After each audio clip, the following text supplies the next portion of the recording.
সুষ্ঠু নির্বাচনের জন্য রাজনৈতিক দলগুলো জাতির কাছে ওয়াদাবদ্ধ বলে মন্তব্য করেছেন প্রধান নির্বাচন কমিশনার এএমএম নাসির উদ্দিন।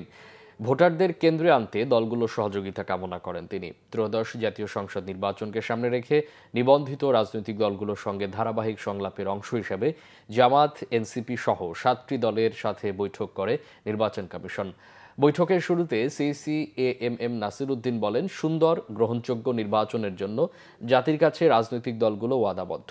ভোটারদের কেন্দ্রে আনতে রাজনৈতিক দলগুলোর ভূমিকা রাখার আহ্বান জানান সিইসি।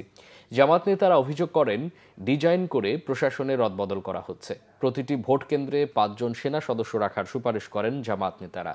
শুধু বিএনপি ও জামাত নিয়ে না থেকে সব দলের হয়ে কাজ করলে এনসিপি সহযোগিতা করবে বলে জানান দলের মুখ্য সমন্বয়ক নাসির উদ্দিন পাটোয়ারি। দুপুর 2টার পর দ্বিতীয় ধাপে বিএনপি সহ 6টি দলের সাথে মতবিনিময় করবে ইসি।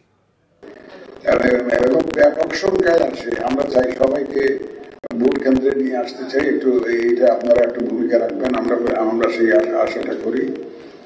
আর আপনাদের দলীয় যারা ক্যান্ডিডেট থাকবেন তারা যাতে আচরণবিধিটা পরিপালন করেন সেটা একটু আপনারা, এখানে আপনাদের ভূমিকা অত্যন্ত গুরুত্বপূর্ণ।